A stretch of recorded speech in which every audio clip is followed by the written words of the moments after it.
Good morning, mwadzuka bwanji konse kumene muli. Iya ndithu tipatsana ndithu pano ma updates amene alipo kunjako kuti zikukhala bwanji. Anyway, Israel panopa ndithu ikutsimikiza kwana kuti maditu Iran yitu inali itachotsa kale katundu wake ku ma sites aja. Kumene kunali ma program a nuclear aja. Uranium meucho kwa atachotsedwa kale Israel kutero. And Iran imenena kuti yayi ifetu tinachotsa kale magali moromatu. Koma Israel kuti yayi osati tunachotsa kale magali moromano. Komano I think uranium ameneyo ali kumapiri. The Israeli is like no, we are not done yet. Sit not. Ofunika Irani ndithu divide sokachikena. Divide sokachikena. Chifukwa zimene mafuna I think yatipusitsa. Right?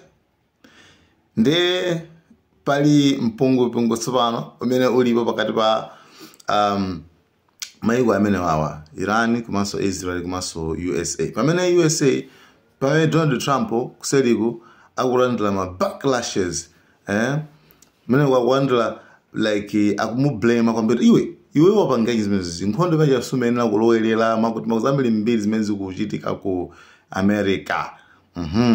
Pamene ukuso Israel pamene kuti I think madolowa eti ifeyo sitinakwanisa zofuna zathu. Pamene ikuteropo lero akuluakulu Iran yatulutsana tsopano katayipikena kamabomba. Mabomba amene akutulutsa pa dzina lake akuchidwa kuti Khaibar. Ndiyeno mabomba amene wawa amakonza ogwiritsa ntchito fuel mafuta acha. Bombalo limaphulika kwambiri. Nde katayipika kamene koko kangubwera kumene. Pabande kamene kakunyenya kwambiri ku Israel. Leloli tukunena pano siku libwino. Dzulo senamenya. Dzulo nangu ayang'ana. Dzulo sanachite dzulo Iran senapange nawo chanchani. Ndele kubwezera. Padzero nkhani iyo imati kubwezera. Ndele sopano yabayisa mbomba achilendo ndithu amene akumabwera nditochi. Akumabwera nditochi. Amara akaenda pamene yofuna yaphulike basi kunguwala ngwa ndikuphulika phu. Izo ndi zimene zikuchitika. Pali Davis wina wakati David ndi ex soldier wa ku America. Iye ndi ex soldier wa ku America. Wanakuna kuti you guys miscalculated Iran. Wana kuti akuti game unaiponya. Iran mwaitengera like munafulumira kuthamanga tawina akuti Iran siyo nchicha. Iye ndi ex military soldier. Akuti Iran siyo nchicha. Adimo akwisa kwambiri. Munabwera kuma social media mwapanga telemu kuti like zamzaenda zatere mafulume osangala. Akuti chisisi cha Iran akuti chisisi cha Iran ndi ichi. Akuti asanayambe nkhondo asanayambe amakhala kuti pepa njapo nkhondo chayiyala kale ayiyala komanso nkhondo ya Iran simayambira patop. Ati sinayambeko patop imayamba pang'ono. Ati inuyo zimene mukuziona kumayambiliro sikuti musona ngati basi pepa chendoti amaliza. Ati pene pajapo makhala kwemba bomba limaponya. Sumona bamba amukonda ponya tima drone. Payamba sana ponya kubambiza ma missile. Ame tima drone yatonga tendegetiche. Akatero akubani ma missiles ballistic missiles zimapuchonchi chibomba chimodzi 500 kgs. Akatero kenako akubani kenako abwana ndizi fuel oil bomba la mafuta fuel nde pano pa iyeyo wachita kuona kuti mupanga mistake. Iwo ajawo nkhondo yawo imapang'ono ndi imakula.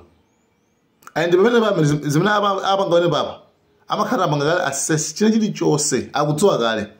Mabomba muone mabomba amene akutumiza. Nonse mukamba zokhuza ndi kugwa kwa mabomba. Komano simukamba za zimene yachita ku Tel Aviv ndi Haifa. Kunthu kuti aunongako. Iwo akamati akusalaza ali ndi target. Site imene yoyo ikhala ngati kuchibwinja. Chifukwa kungota anthu akuti ayi ena akuti ayi Iran kungoponya malo amodzimodzi. Yes, ali ndi target. Safuna kuti aphwasule nyumba imodzi. Kana koso akaphwasule nyumba imodzi mumangasoka. Mumangaso koso mukamangaso basi. Site abwereraso. Koma afuna siteyo ayisalaze ndi tukuyisalaza kuja kuti ayisalaze. Nkhondo si yabwino. Nkhondo ndoyipa. There is no winner. Pali comment section age amakwanda kuti there's no winner in the war. Palibe ndithu owina ndithu mu nkhondo. Yeah, that's true. Palibe owina. It's lose. And war, it was never good. Nkhondo si yabwino. Right? Osamayamba nkhondo. Osamayambitsa nkhondo. Kujo watu wanele mati nkhondo sila. Simangamudze. War does not build a village. Yeah, nkhondo simangamudze.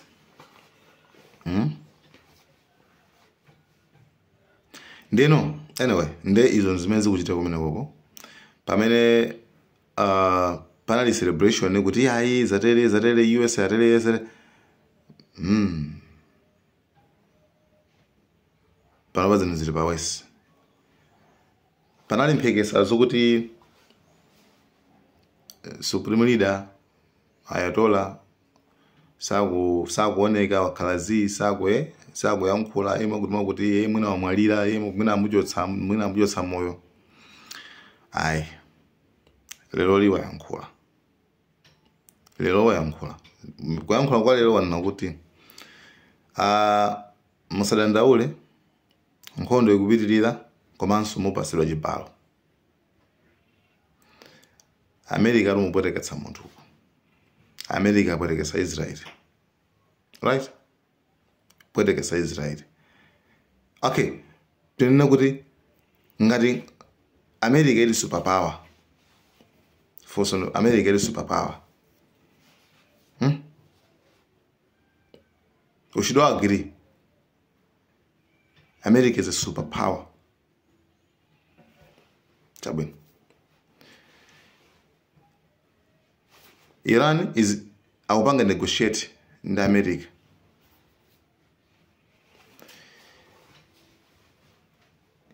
Why? Aje Netanyahu anakapulisa Iran. Iwo jwa kuza ndiyani mu superpower. Iwo ni wa superpower.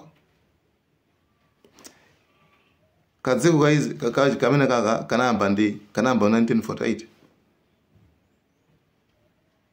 Like mina history mina sama izio. And mumvesese bwino.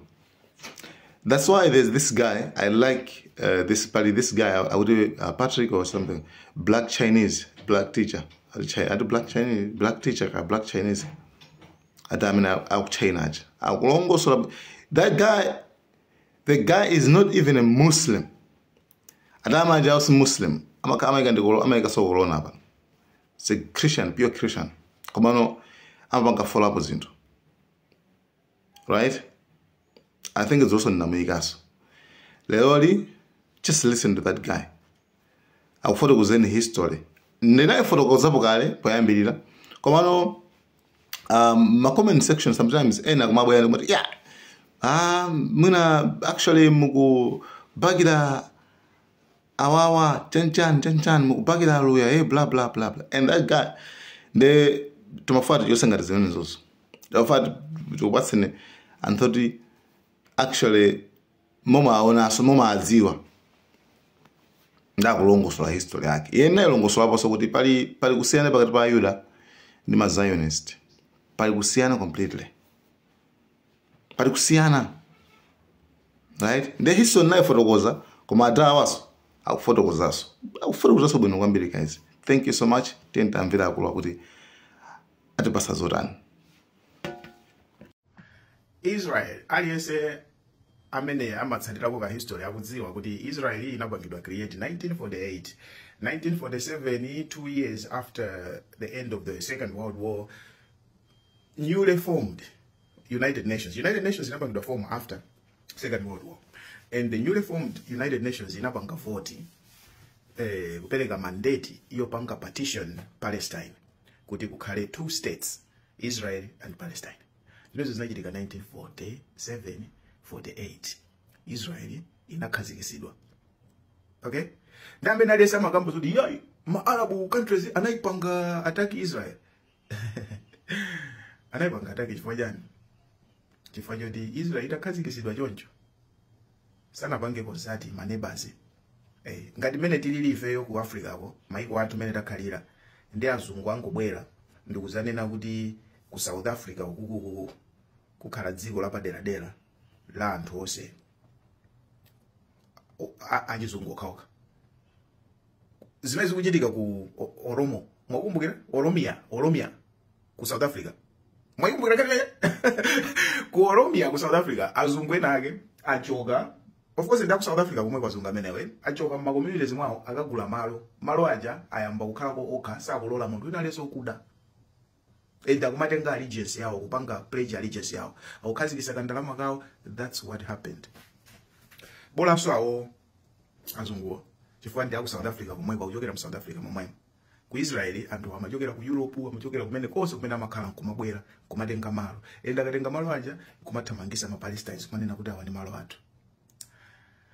Anyway, nkhani imene mukuidziwa koma ndimafuna inuyo ma Africans anga mukudziwa kuti zaka pafupifupi 120 zapitazo, 130 pafupifupi zapitazo, isanafike 1947, 1948, ma Zionist, ndikati ma Zionist sindikamba ma Jews ya, koma ma Zionist ndi anthu aku Israeli amene amakhulupirira kuti iwowo they are special, iwowo akuyenera kukhala ndi dziko lawokha, and iwowo mtundu mwawo musakhale mtundu wina uliwonse.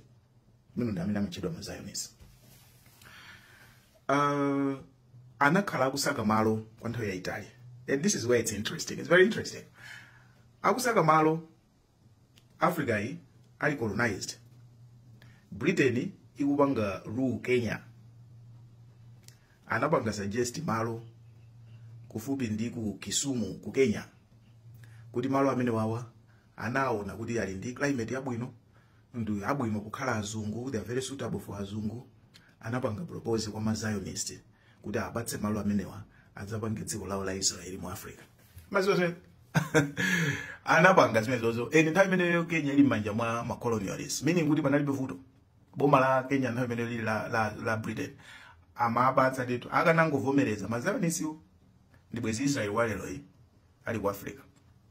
Mazozo and it's not only Kenya. Anapanga consider kupita ku Argentina ku South America. Anapanga consider kupita ku Chile ku South America. Anapanga consider kupita ku Madagascar. Udaka apangire dziko malose. Apali dziko la Israel. Zimezi well documented. You can read, you can Google. Ineyo, I don't hate Israel. I think anthu amene akhala kupangidwa persecute and antone na kuti historically ali malo awo amene anachokera akuyenera kukhala ndi dziko lawo. Israel ikuyenera kupanga exist. I support that. I support the idea. I understand. My arguments are based on kumvetsetsa side ya anthu wena aliyese. Yeah. Where I don't agree in Israel ndizija zoti mwabatsa malo aja two-state solution.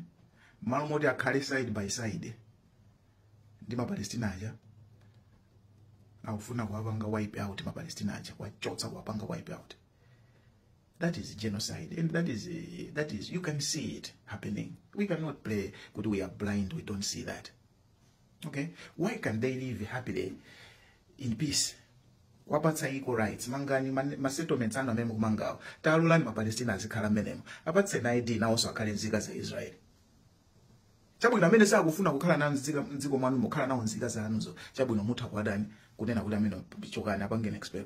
Koma so many civilians, so many Palestinians don't mind living next door to an Israeli. Komanso adakhala kuti anthu aja kupasidwa ma rights ofanana. You see, chimene chimapangisa anthu aja fight back is segregation, persecution, systematic genocides, profiling, no equal rights, no access to the same resources, ma health care, kaya machani, kupanga little segregation yenye. Ndi imene imapangisa anthu aja to feel like uti wo sakufunidwa they are second class citizens, which is not correct. Is easy the man of and sober mind kungomvetsetsa. Zankondos, I don't like and I don't support any war. I've been making videos about Ukraine and Russia, and I hate what Russia is doing in Ukraine.